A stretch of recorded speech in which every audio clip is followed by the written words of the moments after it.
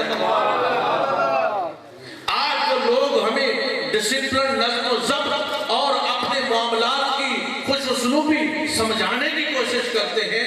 حضرت جناب سیدنا عثمان غنی رضی اللہ تعالیٰ عنہ نے امیر المومنین عمر فاروق کو دیکھا دوڑتے ہوئے آ رہے ہیں. گرمی ہے سانس پھولا ہوا ہے. حضور آپ کہاں گئے تھے؟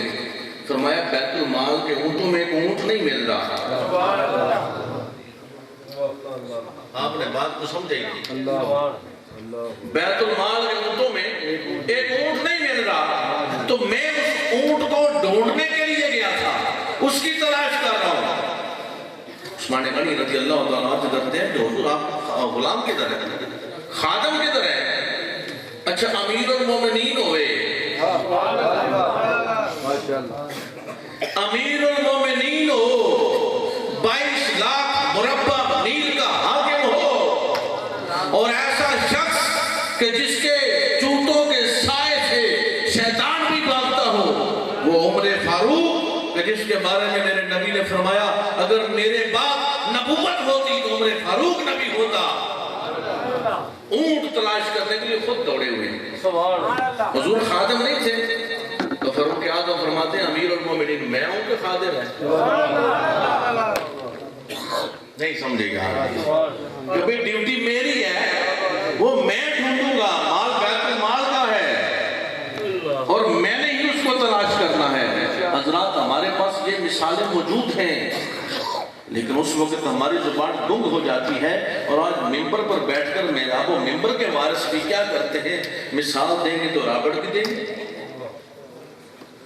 آپ نے پڑھا نہیں کہ ہمارے مسلمان سائنسدان کتنے گزرے ہیں؟ تو حضرات ان لوگوں نے قرآن سے لیا ہے قرآن کی ریسرچ کی ہے. تو حضرت عمر فاروق نے جب عرض کیا کہ ان کی جب باتیں بھلی لگے کیا ہم لکھ سکتے ہیں؟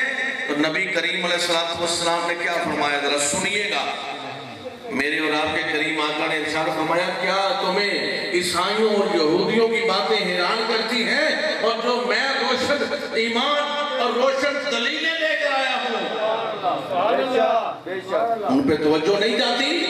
اور حضور نے فرمایا اگر آج حضرت موسیٰ بھی ہوتے تو میری شریعت سے افادہ کرتے، میری شریعت کے بغیر ان کو بھی کوئی چارہ کار نہ ہوتا۔ حضرات گرامی قدر، وہ چارہ کار کیوں ہے؟ کیونکہ فتبعونی اتباع ہے، اتباع میرے مصطفیٰ کی کیا آئی؟ حضور نے فرمایا کہ بھئی ان کی باتیں مت سنو، جو دین میں لے کر آیا ہوں اس دین پہ غور کرو۔ اسی لیے کسی نے کہا تھا کہ عقل کو دوڑا دوڑا کے تھکایا ہم نے، کوئی دین محمد سا نہ پایا ہم نے۔ اور اتباع رسول، محب اللہ کا، محبوب اللہ کا اتباع رسول کی، سن مسلم شریف کی روایت، حضرت جناب سیدنا امیر المومنین فاروق اعظم رضی اللہ تعالیٰ عنہ حجر اسود پہ ہاتھ رکھ کے کھڑے ہیں۔ حجر اسود مجھے معلوم ہے تو ایک پتھر ہے، نہ کسی کو نفع دے سکتا ہے نہ کسی کو نقصان پہنچا سکتا ہے، لیکن میں تجھے چومتا اس لیے ہوں کہ میرے مصطفیٰ نے تمہیں چوما ہے۔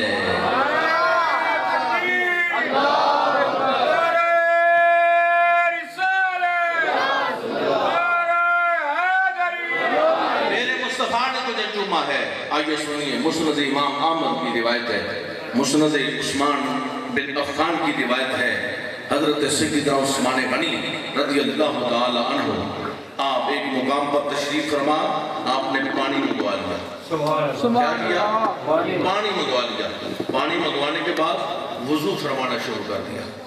وضو فرمانے کے بعد آپ نے مسکرانا شروع کیا اور ساتھ ہی فرمایا، کیا تم مجھے پوچھو گے نہیں کہ میں مسکرایا کیوں ہوں؟ سن ذرا فتبعونی کی اس کا ترکہ کیسے لگتا ہے؟ تم مجھے پوچھو گے نہیں کہ میں مسکرایا کیوں ہوں؟ حضور ہمیں کیا معلوم؟ آپ فرماتے ایک مرتبہ میرے کریم آقا بھی اسی مقام پر تھے، حضور نے پانی منگوا لیا۔ پانی منگوانے کے بعد میرے آقا نے وضو فرمایا اور وضو فرمانے کے بعد پوچھا، حضور نے تبسم فرمایا اور تبسم فرمانے کے بعد میرے آقا نے فرمایا کیا مجھے پوچھو گے نہیں کہ میں مسکرایا کیوں ہوں؟ یا رسول اللہ کیوں مسکرائے؟ تو حضور علیہ السلام نے فرمایا کہ میرے امتی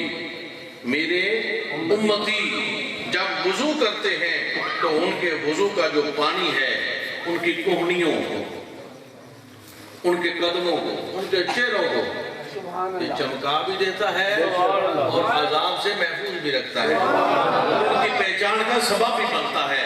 آئیے حضرات گرامی قدر شفا شریف کی روایت آخری میں اپنی گفتگو کی طرف آتا ہوں تاکہ ہم وقت پہ گفتگو کو مکمل کر سکیں۔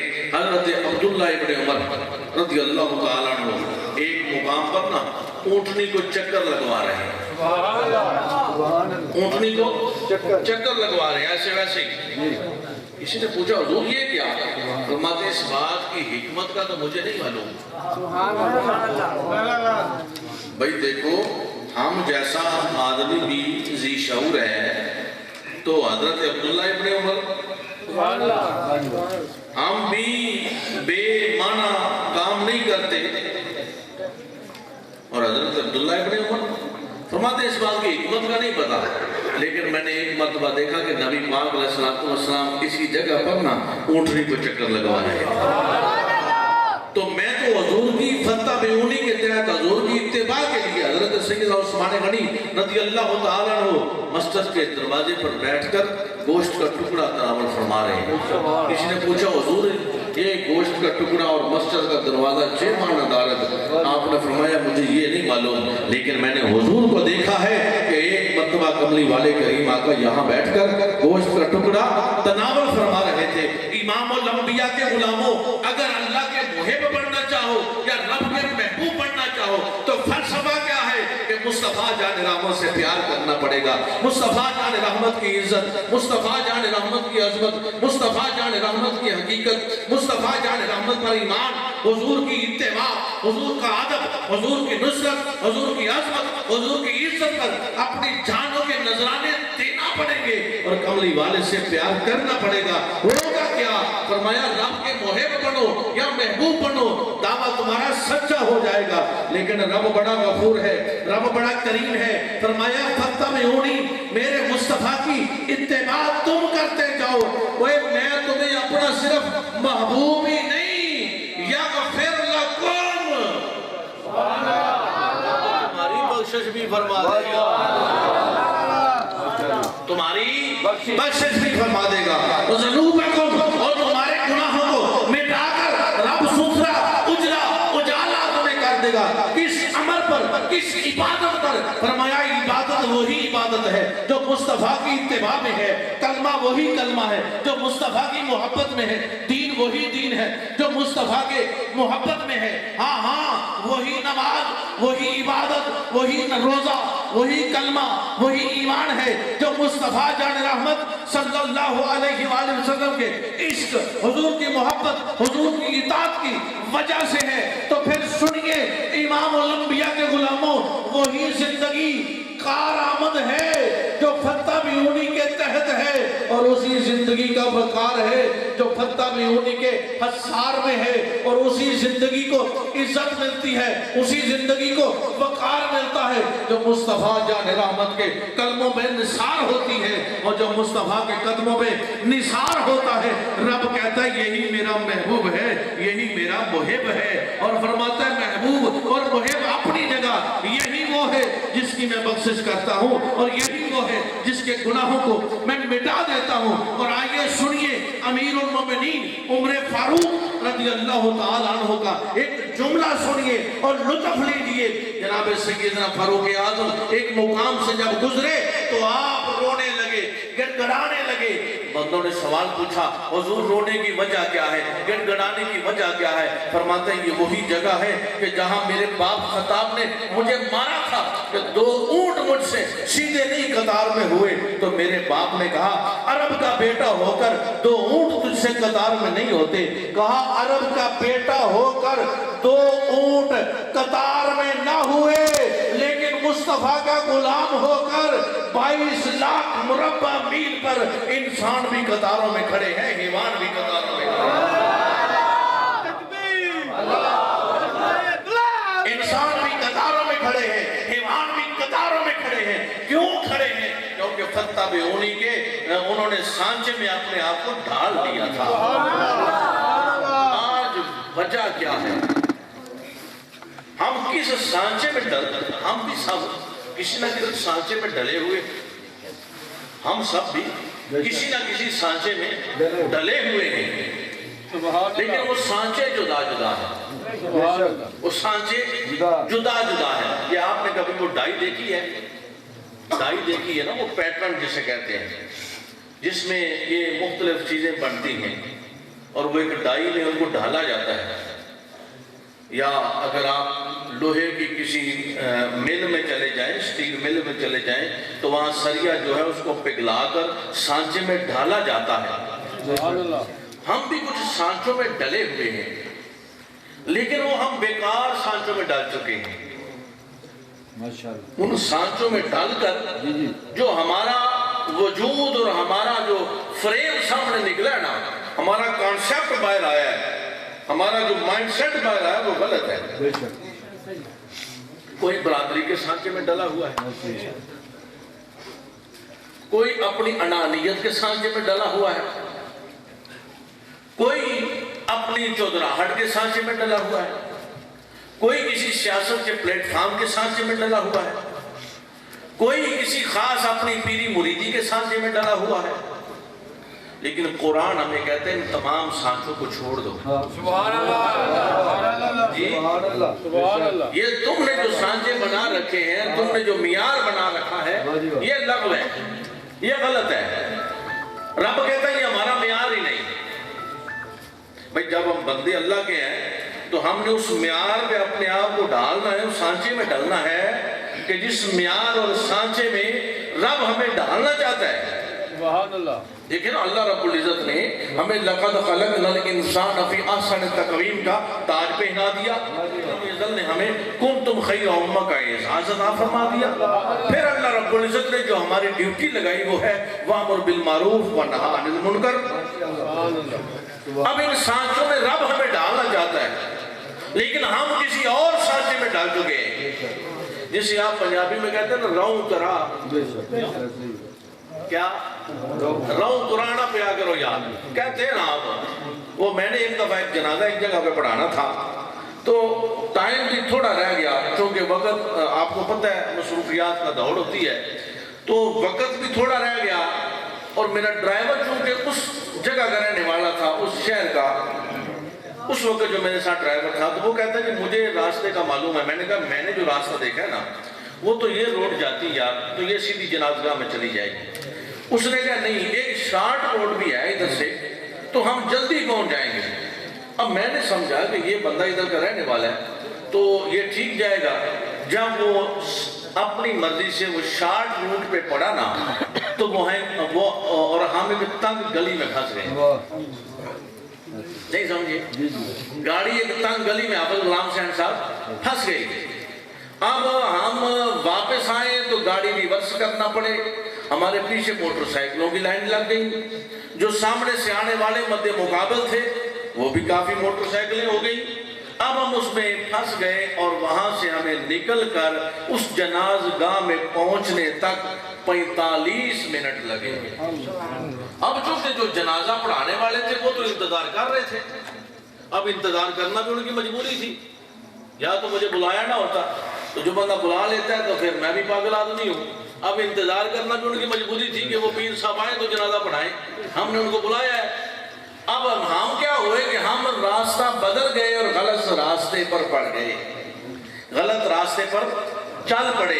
حضرات یہی منظر کشی بھی ہمارے ساتھ ہو رہی ہے. راستہ اور تھا رائٹ وے اور ہے اور ہم رانگ ٹریفک میں جا رہے ہیں. ہم رانگ ٹریفک میں جا رہے ہیں. راستہ تھا ہمیں جی ٹی روڈ میں ملتا تھا لیکن ہم نے جی ٹی روڈ کو چھوڑ دیا ہے اور ہم سنگل روڈ پہ آ گئے.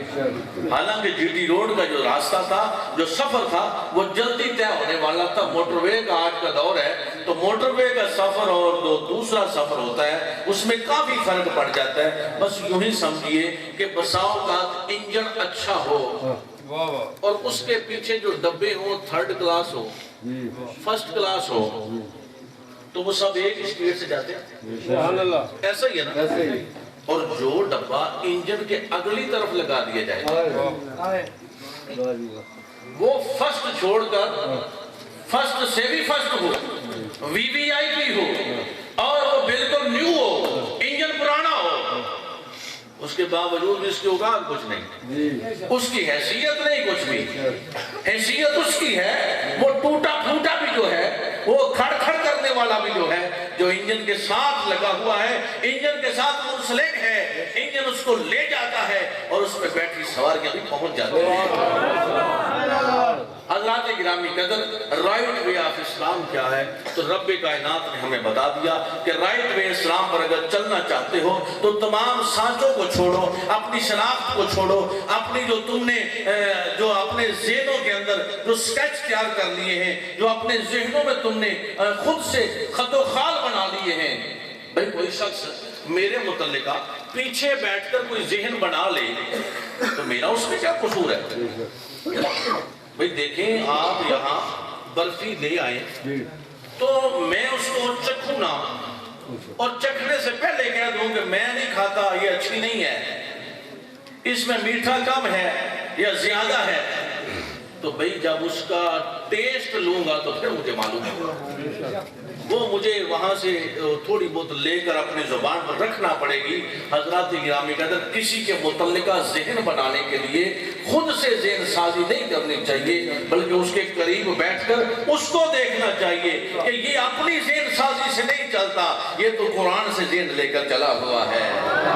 یہ اپنی ذہن سازی سے نہیں چلتا یہ تو مصطفیٰ کے فرمان سے ذہن بنا کر چلا ہوا ہے. حضرات گرامی قدر آج کی کی اس مجلس کا جو مقصد ہے، جو حصول ہے، تو اللہ رب العزت کا پیغام ہم نے آپ تک پہنچایا، وہ یہ تھا کہ اے پیارے مصطفیٰ آپ فرما دیجئے۔ اب اس قول پر 2 سند آ گئی ہیں۔ کیا 2 سند ہیں ڈاکٹر صاحب اس قول پر؟ اگر قول نہ ہوتا، قول کا اضافہ نہ ہوتا، ان کنتم ہوتا، تو یہ تھا رب کا کلام۔ سبحان بے شک بھئی میں مثال کیوں دے دوں، یہ درس نظامی کے طالب علم بیٹھے ہیں، یہ مفتی صاحب ہیں، یہ پڑھے ہیں، یہ بھی درس نظامی کے طالب علم، حافظ صاحب بیٹھے ہیں، علامہ صاحب بیٹھے ہیں، علماء تشریف فرما ہیں، پڑھے لکھے احباب تشریف فرما ہیں۔ حضرات گرامی قدر اگر میں یہ کہوں کہ بیٹے اٹھ کر کھڑے ہو جاؤ تو یہ میرا کہنا ہے، اور میں یہ دیکھ رہا ہوں کہ یہ صوفی ارشاد صاحب کا نواسہ ہے، ان کی قربت میں ہے۔ اگر میں یہ کہوں کہ صوفی صاحب آپ اسے کہیں کہ اٹھ کر کھڑا ہو جائے تو شاید میری بات کا اتنا اثر نہ کرتا، کیونکہ میری اور اس کی شناسائی کم ہے۔ اس شناسائی اور قربت کی وجہ سے اس بات کا اثر پیدا کرے۔ خالق لم یزل نے فرمایا بندوں نے مجھے تو دیکھا ہی نہیں۔ اگر اس بات کا آپ لطف لیتے، یہاں علماء کی کثرت ہوتی تو لطف لیتے آپ، جو نقطہ میں نے پیش کیا ہے بڑی محنت سے، تو رب نے کہا کہ میرے ساتھ تو تمہاری شناسائی نہیں، مجھے تو تم نے دیکھا ہی نہیں، لہذا پیارے مصطفیٰ آپ فرما دیجئے، اے حبیب آپ فرما دیجئے، ان کن تم اگر تم تحبون اللہ، اللہ کے محب بننا چاہتے ہو، اگر یہ دعویٰ کرتے ہو نا کہ ہم اللہ کے محب ہیں، یا یہ دعویٰ کرتے ہو کہ ہم اللہ کے محبوب ہیں، تو پھر کرنا کیا ہے؟ فَاتَّبِعُونِی، اتباع میری کرنا۔ اچھا یہاں پھر ایک فلسفہ تبدیل ہوا، ایک فلسفہ پھر تبدیل ہو گیا۔ فَاتَّبِعُونِی، اتباع میری کرو۔ اب دعویٰ کیا تھا؟ اللہ کا محب ہونے کا یا محبوب ہونے کا؟ اب اللہ چونکہ جسم و جسمانیت سے پاک ہے تو بندوں نے تو دیکھا ہی نہیں، اللہ کی اتباع تو ہو سکتی نہیں۔ اتباع کس کی ہوگی؟ اتباع ہوگی کہ آپ نے مجھے دیکھا ہے کہ لباس کیسا پہنتے ہیں اور آپ ایسا لباس پہنے، تو یہ اتباع ہے۔ اور اگر آپ نے مجھے دیکھا ہی نہیں تو آپ کے سامنے تو وہ نمونہ ہی نہیں۔ اب فرمایا گیا کہ میرا حکم تو فقط اتنا ہے وَأَقِیمُوا الصَّلَاةَ، میرا حکم تو فقط اتنا ہے وَآتُوا الزَّکَاةَ، میرا حکم تو فقط اتنا ہے کُتِبَ عَلَیکُمُ الصِّیَامُ، میرا حکم تو فقط اتنا ہے کہ جناب قبلہ روح ہو جاؤ اور نماز پڑھو۔ لیکن پیارے مصطفیٰ اتباع آپ کی اس لیے ہے کہ جب آپ ان کے سامنے کانوں کو ہاتھ لگائیں تو ان کو پتہ چل جائے کانوں کو ہاتھ کہاں لگانے ہیں۔ آپ ان کے سامنے ہاتھ باندھ کر قیام میں کھڑے ہو جائیں تو ان کو پتہ چلے قیام کیسے کرنا ہے۔ پیارے مصطفیٰ آپ ان کے سامنے بدر، احد، خندق، حنین میں چلے جائیں تاکہ ان کو پتہ چلے کہ دین کو بچانا کیسے ہے۔ پیارے مصطفیٰ آپ ان کے سامنے مسجد میں تشریف لے آئے تاکہ ان کو معلوم ہو سکے کہ مسجد میں آنا کیا ہے۔ پیارے مصطفیٰ ان کے سامنے لباس زیب تن فرمائیں تاکہ بندے تو میرے ہیں، حکم میرا ہے پردہ کرنے کا، لیکن آپ کو دیکھ کر تیری سنت بن جائے۔ پیارے مصطفیٰ آپ ان کے سامنے کھانا تناول فرمائیے تاکہ آپ کو دیکھ کر جب یہ کھائیں تو یہ سنت بن جائے۔ پیارے مصطفیٰ آپ ان کے سامنے اپنی داڑھی مبارک کا نمونہ پیش کیجئے تاکہ ان کو معلوم ہو جائے کہ داڑھی کا عنوان کیا ہے۔ آپ ان کے سامنے پیارے مصطفیٰ اوڑھنا بچھونا کیجئے، بس فقط یہ بات رہے کہ تو محبوب تو مالک میرا ہے میرے مصطفیٰ، لیکن ان کے ہاں یہ تو بن جائے کہ اب آدمی کچھ اور ہماری نظر میں ہے جب سے سنا ہے یار لباس بشر میں ہے کہ پیارے مصطفیٰ حکم میرا ہوگا، اتباع آپ کی ہوگی، حکم میں نے دے دیا، یہ دیکھتے آپ تو رہیں گے۔ اے امتیو، اے میرے مصطفیٰ کے غلاموں، حکم میرا مانتے رہو، محب میرے بن جاؤ، محبوب میرے بن جاؤ، اتباع میرے مصطفیٰ کی کرتے رہو، قرآن میرا پڑھتے رہو، قبلہ میرا گھر ہے منہ ادھر کرتے رہو۔ لیکن حالت اور کیفیت اور فَاتَّبِعُونِی کا مظہر کیسے بنو؟ تو چلو بخاری سے پوچھتے ہیں، بخاری شریف میں ہے کہ آپ نے عرض کیا یا رسول اللہ نماز نماز کیسے ادا کریں؟ میرے آقا نے فرمایا مجھے جیسے جیسے کرتے ہوئے دیکھو تم بھی ویسے ویسے کرو۔ پیارے مصطفیٰ حج کیسے کریں؟ فرمایا جیسے جیسے مجھے کرتے ہوئے دیکھو ویسے ویسے تم بھی کرو۔ جب میں کعبے کا طواف کروں تم بھی کعبے کا طواف کرو، جہاں میں احرام باندھوں تم بھی احرام باندھو، جہاں میں اکڑ کے چلوں تم بھی اکڑ کے چلو، اور جہاں میں مقام ابراہیم پر وَاتَّخِذُ مِن مقام ابراہیم مصلی وہاں نفل ادا کروں تو تم بھی نفل ادا کرو۔ ان الصفا والمروہ من شعائر اللہ، جب اللہ کی نشانیوں کے میں چکر لگاؤں تم بھی ان کے چکر لگاؤ۔ تو اقبال اس پہ کیا کہتا ہے؟ ازاں ازل سے تیرے عشق کا ترانہ بنی، ازاں ازل سے تیرے عشق کا ترانہ بنی۔ عشق کس کا؟ اللہ کا۔ ازاں کس کا ترانہ ہے؟ کبھی آپ نے غور نہیں کیا؟ ازاں ازل سے تیرے عشق کا ترانہ بنی، نماز تو تیری دید کا ایک بہانہ بنی، نماز تو تیری دید کا ایک بہانہ بنی، ادائے دید سراپا نیاز تھی تیری۔ کیا بات ہے! سنو فتح بیونی کا مصداق اور یہ فلسفہ کیا ہے۔ ادائے دید سراپا نیاز تھی تیری، کسی کو دیکھتے رہنا نماز تھی تیری، کسی کو دیکھتے رہنا نماز تھی تیری۔ یہ میں نے اور تو نے فلسفہ نہیں دیا، یہ قرآن نے فلسفہ دیا۔ فتح بیونی مصطفیٰ کو دیکھتے جاؤ تم بھی تمہاری نماز بھی مکمل ہو جائے گی، مصطفیٰ کو دیکھتے جاؤ تمہاری نماز بھی مکمل ہو جائے گی۔ حضرات گرامی قدر، اپنی زندگیوں کو حسین بناؤ، حسنات میں مشغول رہو، سیئات سے محفوظ رہو، گھروں کے اندر بیوی بچوں سے محبت، بیوی بچوں کے ساتھ اچھا اخلاق۔ اب سب خاموش ہو چکے۔ سبحان اللہ! دین کا نماز اول یہ ہے جی، نماز اول یہ ہے۔ کیا بات! بھئی آپ نے تسبیح تو ہاتھ میں پکڑ دی، مصلی پہ بیٹھ گئے، 5 وقت حاضری بھی لگاتے رہے، لیکن گھر میں جب آئے تو بیوی کو گالیاں دی، گھر میں جب آئے تو اولاد کو برا بھلا کہا۔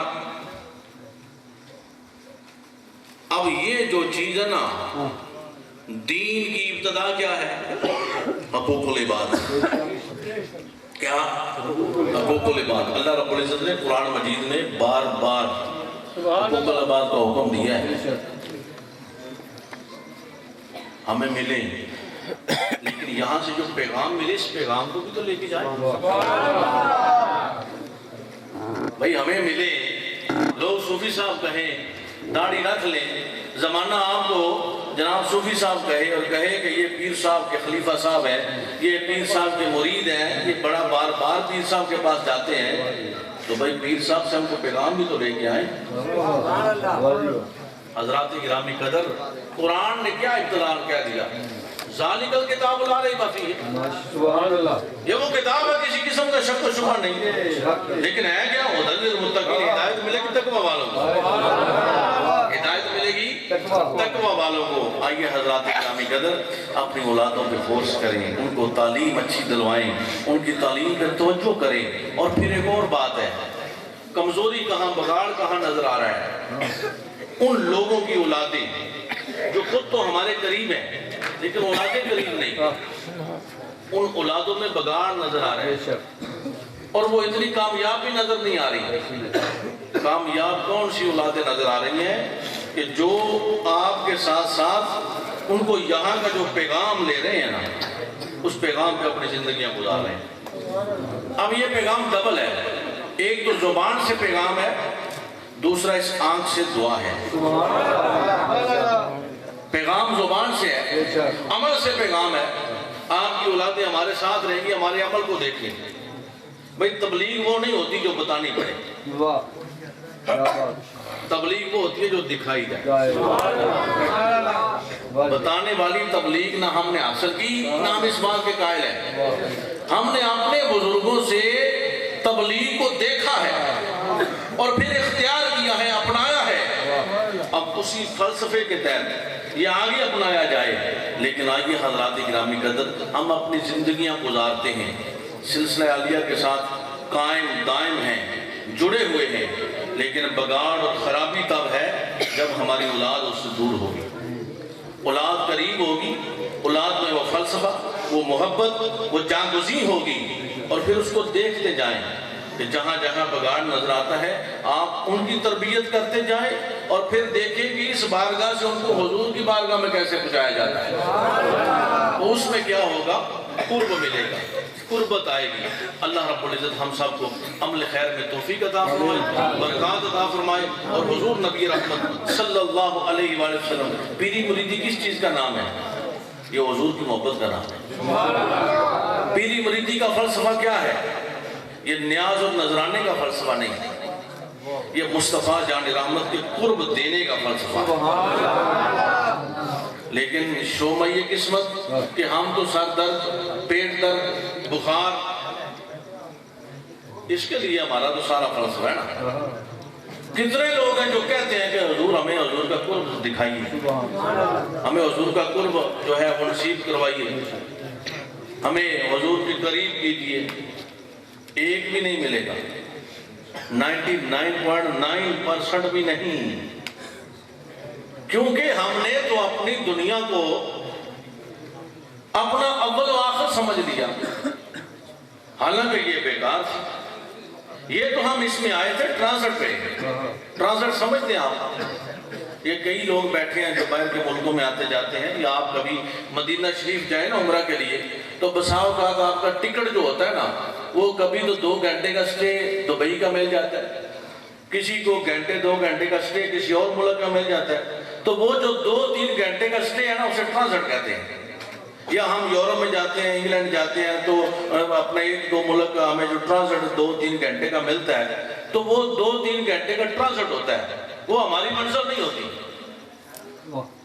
وہ منزل نہیں ہوتی، وہ سٹے ہوتا ہے وہاں۔ تو حضرات گرامی قدر، یہ تھا ہمارا ٹرانزٹ، اور ہم جس ٹرانزٹ پہ آئے ہیں نا، ہم نے کہا یہ ہماری منزل ہے، حالانکہ منزل یہ نہیں تھی۔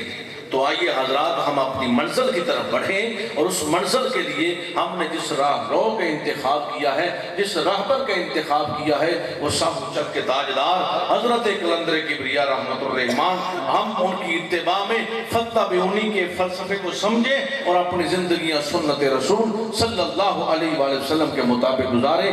اللہ رب العزت ہم سب کو عمل خیر کی توفیق عطا فرمائے۔ وآخر دعوانا الحمدللہ رب العالمین۔ اور یہ جو مسجد شروع ہوئی ہے یہاں، اللہ کریم جلد از جلد اس کو پایا تکمیل پر پہنچائیں۔